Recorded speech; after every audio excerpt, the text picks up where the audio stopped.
Господин Шварценеггер, я уверена, что вы меня помните. В 2015 году на турнире Arnold Classic в США я, 15-летняя девочка из России, установила мировой рекорд, выжив штангу весом 150 килограммов. Вы поздравляли меня, расспрашивали о России, а я плакала от радости. Вы казались мне таким чутким, добрым и умным. Вы оставили мне автограф на рукаве вашей фирменной куртки, и она осталась у меня на добрую память о нашей встрече.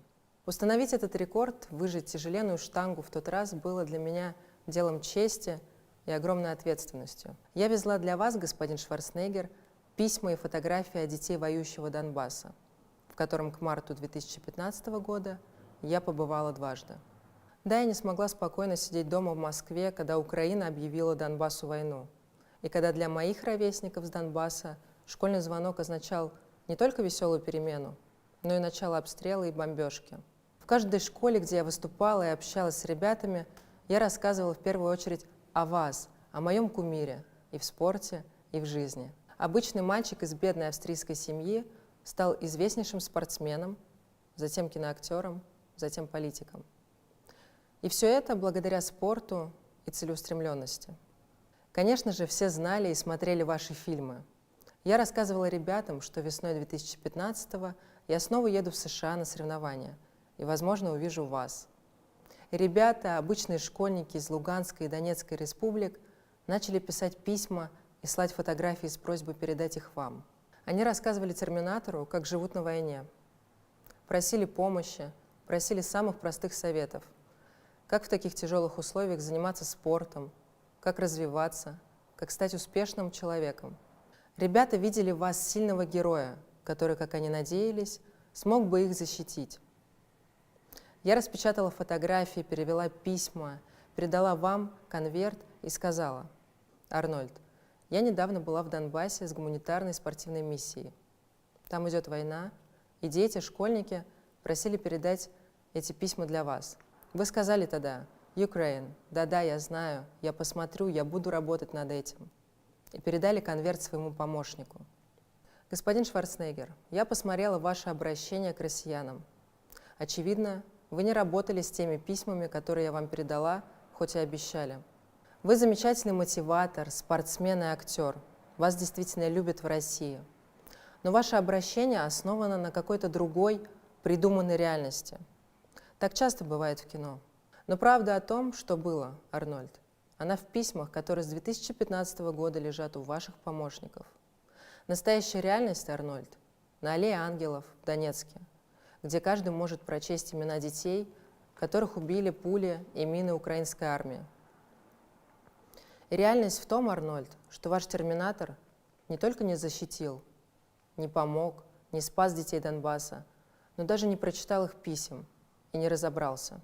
Господин Шварценеггер, я с 2014 года больше 20 раз побывала на Донбассе, в самых горячих и страшных местах. Я посетила более 120 школ, пообщалась с тысячами детей, провела больше сотни детских спортивных мероприятий. Хотя я обычная русская девушка, а не железный бесстрашный воин-терминатор. Вы рассказываете в своем обращении о вашем отце, который не любил русских и который в рядах нацистов пришел с оружием на мою русскую советскую землю. Вы говорите о том, что на Украине нет нацизма, и о президенте еврея, и о том, что русские бомбы сейчас якобы уничтожают Украину. Арнольд, иногда очень сложно разобраться, находясь в тысячах и тысячах километров от нас, но у вас же где-то с 2015 года лежат те самые письма и фотографии. Да на самом деле вы могли просто приехать и увидеть все лично. Вы же смелый человек. Если приезжали, например, к американским солдатам в Ирак, учили их тренироваться и поддерживать форму во время операции «Буря в пустыне». Я не спрашиваю, Арнольд, что делали тогда ваши военные в Ираке и зачем вы его разорили. Наверное, вашему правительству виднее. Но я хотела бы напомнить вам, один раз ваша семья уже была обманута нацизмом, и ваш отец пришел с оружием на мою родину, убивал и калечил моих соотечественников. Именно эта ошибка была причиной вашего бедного детства. Именно из-за этой ошибки ваш отец не любил русских до конца жизни. Гитлер тогда получил по заслугам, но спустя столько лет его идейные наследники опять поднимают голову. Я хотела бы напомнить вам, что когда-то и вы сами восхищались Гитлером, в чем потом долго раскаивались. Но те, кто на Украине восхищается пособниками Гитлера, такими как Степан Бандера, далеки от раскаяния. Захватившая власть на Украине бандеровщина крушит памятники советским воинам. Улицы украинских городов называют именами нацистских преступников.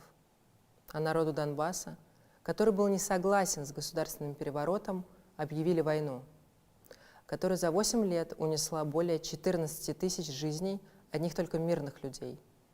А то, что господин Зеленский, как вы говорите, еврей, им не помогло. Нацизм не имеет национальности.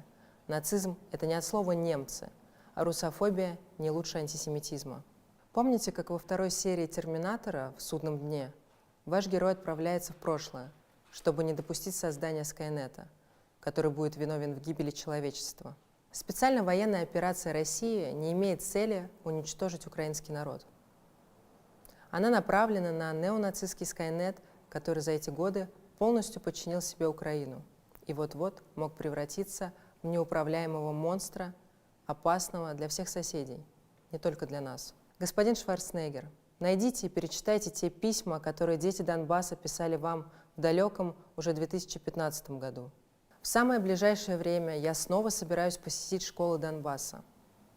Арнольд, я уверена, там не страшнее и не опаснее, чем в Ираке. Я приглашаю вас увидеть все своими глазами. Не вставайте на сторону Скайнета, Терминатор. Вам ли не знать, что добро должно быть с кулаками?